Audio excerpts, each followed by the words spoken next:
I'm Chelsea. A few weeks ago, my father passed away after fighting an illness. I wish I could have shown him his grandchildren before he passed. I thought about this, feeling sad. I got married 5 years ago, when I was 25. At my wedding, my father and I made a promise. I would tell him first when I got pregnant, but I never got the chance to keep that promise, and that's one of my biggest regrets.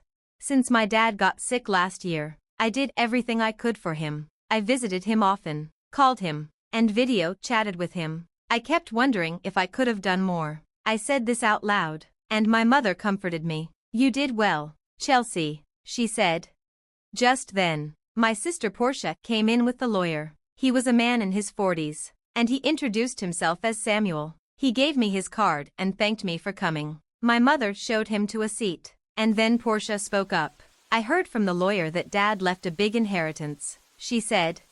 I replied, "It's not all for you, Portia." I could tell she was mad, and I felt the same way. My sister and I hadn't gotten along for a while. We were okay before, but things changed when Dad got sick. One reason was that my sister didn't visit him, even though I made an effort to.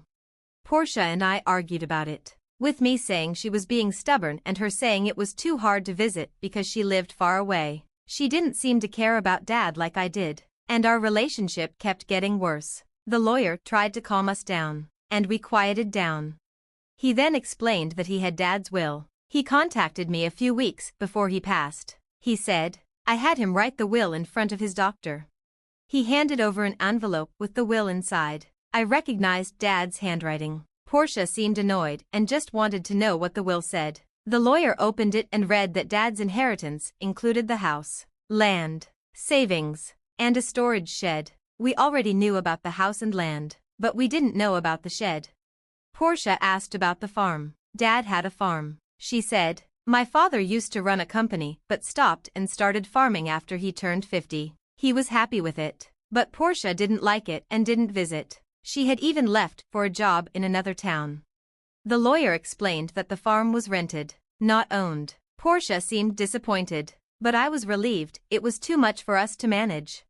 The lawyer then discussed how the inheritance would be divided. The house and land would go to my mother, and the savings and shed would be divided between me and Portia. Portia wanted all the savings, and I wasn't happy about that. I protested, saying I should get a fair share.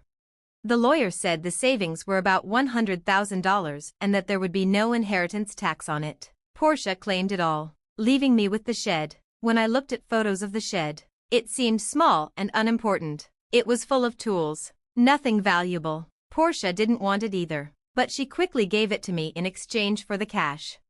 I didn't want to agree, but my mother didn't object. Portia then signed a paper saying she wouldn't complain about the division. I was frustrated but kept quiet. After the lawyer left, my mother tried to comfort me. Maybe you'll find something good in the shed, she said, but I wasn't sure. The next day, I went to check the shed. It was a small building near the field my father had rented, and as I walked there, I didn't expect to find anything special. This version simplifies the story, keeping the main points but making it easier to understand. Let me know if you'd like any further changes. I had left all the complicated tasks to the accountant. A year passed, and just when I thought everything was finally settled, my sister showed up at my door. "What brings you here?" I asked, surprised. "I had some business at our parents' house," she said, sounding uneasy. "Business?" I questioned, skeptical. Our house was only a 20-minute drive from our parents, but we weren't the type of sisters who visited each other casually, especially after everything that had happened with Dad's inheritance. She looked nervous and asked if she could come in. I reluctantly agreed, and we sat down. After some awkward silence, she suddenly asked, "Did you win the lottery or something?" I was confused. "No, I didn't." "Then did your husband get a bonus?" she pressed.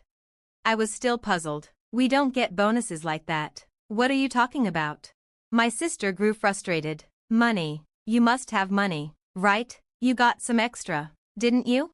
"Money?" I asked, now really confused.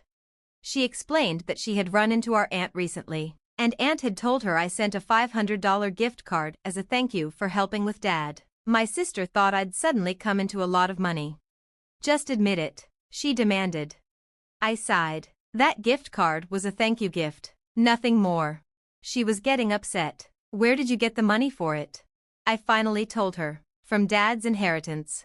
Inheritance? She asked. Surprised. Yes. I inherited some things. And I used a portion to send thank you gifts to relatives. Her mood shifted. But you only got that dirty shed. That's true, I said. But inside the shed, there was a safe. A safe? She asked. Intrigued. Yes. There were valuable watches in it. Dad collected them as a hobby, but I didn't know how much they were worth. I explained that the inheritance also included some savings, about $100,000, but that seemed small for a business owner who retired early. I suspected Dad had invested a lot in those watches. Those watches are worth a lot, my mother had said when she saw them. You'll have to pay inheritance tax.